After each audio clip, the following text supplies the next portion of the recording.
Hello दोस्तों, नमस्कार। मैं दीपक अभियंता स्वागत करता हूं आप सभी को अपने यूट्यूब चैनल अभियंता क्लासेज पर। तो दोस्तों, हम उम्मीद करते हैं कि बिहार तकनीकी सेवा आयोग की तरफ से जूनियर इंजीनियर का काउंसलिंग लिस्ट जो कल के डेट में जारी किया गया है, सब लोग देख चुके होंगे।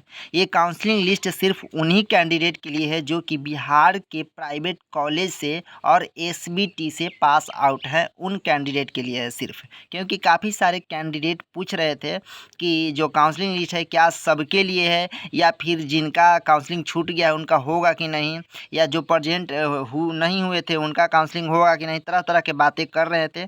तो ये सिर्फ काउंसलिंग लिस्ट जो है आपको बिहार के प्राइवेट कॉलेज से जो पास आउट स्टूडेंट है जिनका कि कॉलेज एसबीटी से चलता है, उन्हीं के काउंसलिंग लिस्ट सिर्फ जारी किया गया है। दोस्त, मैं आप सबों को बता देता हूं कि इसमें टोटल 2000 प्लस कैंडिडेट का काउंसलिंग में बुलाया गया है। सबसे बड़ी बात है कि सिविल में 1631 कैंडिडेट को काउंसलिंग में बुलाया गया है। साथ साथ मैकेनिकल और इलेक्ट्रिकल कैंडिडेट को भी काउंसलिंग में बुलाया गया है।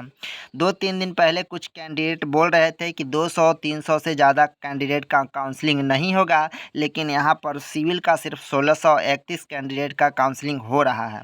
लेकिन अब कैंडिडेट क्या बोल रहे हैं, कुछ कैंडिडेट बोल रहे हैं कि 200 से 300 ज़्यादा का फाइनल मेरिट लिस्ट में नाम नहीं आएगा। तो मैं ये भी प्रूफ कर देता हूँ कि कम से कम जो फाइनल मेरिट लिस्ट में नाम आएगा, इसमें से कम आपको 700 से 800 कैंडिडेट का नाम फाइनल मेरिट लिस्ट में आने जा रहा है। मैं आपको प्रूफ भी दे दूंगा, ठीक है। अगले वीडियो में कटअप भी आपको जल्द ही वीडियो के माध्यम से इस चैनल पर देखने को मिलेगा। चलिए आगे हम बात करते हैं फर्जी कैंडिडेट के बारे में। तो इस 34 पेज का जो लिस्ट में नीचे आप देख पाएंगे तो फर्जी कैंडिडेट का लिस्ट है। कुछ लोग ये सोच रहे थे कि जो फर्जी कैंडिडेट का लिस्ट है, जब फर्जी लिस्ट आ गया तो मतलब सोच रहे थे कि जो फाइनल मेरिट लिस्ट जारी किया गया था 2 अप्रैल को, उन्हीं में से फर्जी कैंडिडेट का लिस्ट छाटा गया है।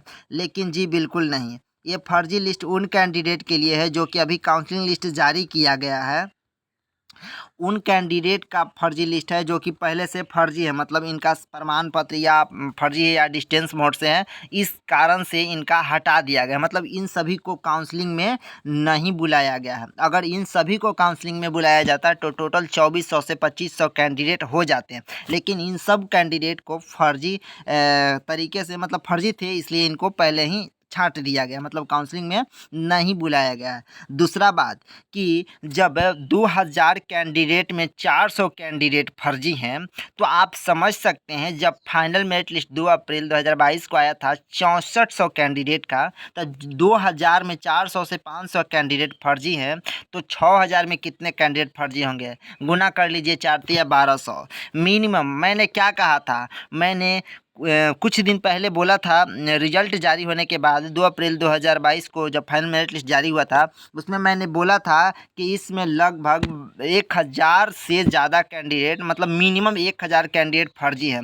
लेकिन कुछ कैंडिडेट क्या बोल रहे थे कि फर्जी 100-200 होगा, नगण्य होगा, ना की मात्रा में होगा। कुछ तो ऐसे बोल रहे थे कि फर्जी बिल्कुल नहीं है और अनसेलेक्टेड कैंडिडेट, मतलब अचयनित छात्र आयोग को गुमराह कर रहे हैं। तो प्रूफ आप देख लीजिए इसी तरीक़ा से कि मात्र 2000 कैंडिडेट में 400 कैंडिडेट फर्जी छट गए, तो 6000 यानी 6400 कैंडिडेट में कितने फर्जी होंगे। यानी अब तो बिलीव हो गया आप सबों को कि 1000 से प्लस छात्र फर्जी है। सबसे बड़ी बात यहाँ पर आ गया, 2 चीज़ खुलकर आया। पहला बात, दूसरा बात यह है कि फर्जी कैंडिडेट आपको 1000 से ज़्यादा अभी भी मेरिट लिस्ट में है, और उन मेरिट लिस्ट में से अभी फर्जी कैंडिडेट को नहीं हटाया गया है। हालांकि फर्जी जितने भी कैंडिडेट होंगे उसमें हटाना ही उचित है, क्योंकि जब फाइनल ज्वाइनिंग हो जाएगी उसके बाद फर्जी कैंडिडेट हटेंगे। तो क्या आपको लगता है कि बिहार तकनीकी सेवा आयोग जूनियर इंजीनियर का फिर से मतलब ज्वाइनिंग देगा? जो जिनका मार्क्स कम है, कदापि नहीं, कभी नहीं। सीट खाली रह जाए वो मंजूर है, लेकिन आपको दोबारा ज्वाइनिंग नहीं देने जा रहा है, ठीक है। जैसा कि अभी एलआरसी अमीन के तरफ से हो रहा है, नया वैकेंसी आ जाएगा वो मंजूर है, लेकिन आपको पुराने वालों को ज्वाइनिंग कभी नहीं होगा। इसीलिए मैं कहता हूं कि मैं आयोग को भी मैं कहता हूं कि फर्जी जितने भी कैंडिडेट हैं, सब फर्जी कैंडिडेट को बाहर करके ही फाइनल मेरिट लिस्ट जारी किया जाए और अच्छे तरीके से जाँच करके ही जारी किया जाए। सबसे बड़ी बात है कि ये जो काउंसलिंग लिस्ट जारी किया गया है टोटल समथिंग 2000 कैंडिडेट का, इसमें से उस कैंडिडेट को बुलाया गया है जो कि पहले से, जैसे मान के चलिए कि 40% यानी बिहार गवर्नमेंट का जितना कटअप गया था उस कटअप तक के बुलाया गया है। मान के चलिए कि 40% के कटअप सबसे मिनिमम गया था बीसी कैटेगरी का 41 पॉइंट, ठीक है। तो 41 पॉइंट तक के कैंडिडेट को बुलाया गया है काउंसलिंग में। साथ साथ आपको बता दें कि जैसे 60% का कटअप घट गया था, 60% के फाइनल मेरिट लिस्ट में कुछ कुछ कैटेगरी का, जैसे शायद ईडब्ल्यूएस ईबीसी का शायद घट गया था और जनरल का भी हल्का घटा है और कोई कोई कैटेगरी का कटअप घट गया था।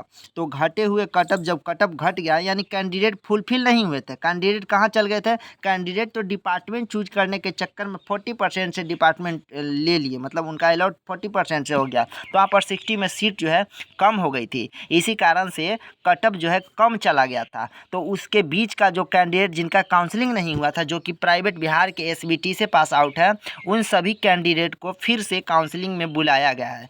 नामुमकिन बात है कि यहाँ पर 60% में भी कट ऑफ इंक्रीज करेगी और आपको 40% में भी कट ऑफ इंक्रीज करने जा रही है, ये 100% गारंटी है। तो 60% में किस कैटेगरी में कट ऑफ इंक्रीज करेगा, 40% में किस कैटेगरीज में इंक्रीज करेगा, मैं आपको वीडियो के माध्यम से आगे की वीडियो में मिल जाएगी, क्योंकि कट ऑफ का वीडियो जल्द ही आने वाला है। फिलहाल आप काउंसलिंग कराइए जिनका जिनका काउंसलिंग लिस्ट में नाम आया है। कुछ कैंडिडेट मैसेज करके पूछ रहे थे कि बाहर यानी अदर स्टेट के हैं तो उनका नाम आया है कि नहीं, तो उनका इस लिस्ट में नाम नहीं आया। सिर्फ बिहार से, जो बिहार से पॉलिटेक्निक किए हैं प्राइवेट, जो कि एसबीटी से पास आउट है, सिर्फ उन्हीं का नाम आया है। अगर आपको शक है तो आप अपना रोल नंबर नाम चेक कर सकते हैं और देख सकते हैं। फिलहाल आप 1 अगस्त से लेकर 11 अगस्त तक काउंसलिंग कराइए और अपना सारा चीज़ इसमें लिखा गया है, क्या क्या लेकर जाना है, यहाँ पर सारा चीज़ लिखा हुआ है। कॉल लेटर, प्रमाण पत्र, डेट भी दिया गया है कि कब तक डेट का होना चाहिए। जैसा कि देख सकते हैं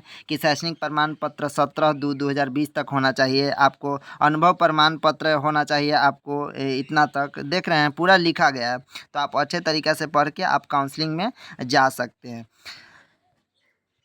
कुछ लोग बोल रहे थे कि काउंसलिंग कहाँ होगा, तो देखिए काउंसलिंग जो है आपका 1 तारीख से लेकर 11 तारीख तक आपका बिहार तकनीकी सेवा आयोग के ऑफिस में ही हो गया, कार्यालय में ही हो गया, 19 हार्डिंग पटना, ठीक है, बीटीएससी के कार्यालय में ही होगा। कुछ लोग पूछ रहे थे कि कॉल लेटर कैसे डाउनलोड करके, कहाँ से डाउनलोड करें, तो देखिए काउंसलिंग हेतु आमंत्रित अभ्यर्थियों द्वारा आयोग के जो इतना वेबसाइट है, इस वेबसाइट पर जाना है आपको। वहाँ पर नाम, रजिस्ट्रेशन नंबर, मोबाइल नंबर, जन्मतिथि डालने के पश्चात आपका रजिस्टर्ड मोबाइल नंबर पर ओटीपी आएगा। ओटीपी डालते ही आपका लॉगिन हो जाएगा और काउंसलिंग कॉल लेटर एवं चेक लिस्ट सत्यापन प्रमाण पत्र डाउनलोड हो जाएगा। वहां से डाउनलोड करके आप काउंसलिंग में जा सकते हैं। देखिए सबसे बड़ी बात है कि बिना काउंसलिंग कॉल लेटर के आपको हॉल में प्रवेश वर्जित है, मतलब आपको बिना काउंसलिंग कॉल लेटर के नहीं जाना है, आपको लेकर जाना है, तभी आपका काउंसलिंग हो पाएगा। चलिए फिलहाल की वीडियो में इतना ही। आपको जानकारी अच्छी लगी तो वीडियो को लाइक कीजिए और चैनल पर नया है तो चैनल को भी सब्सक्राइब कीजिए। हम मिलते हैं नेक्स्ट वीडियो में नेक्स्ट अपडेट के साथ, तब तक के लिए थैंक यू, धन्यवाद।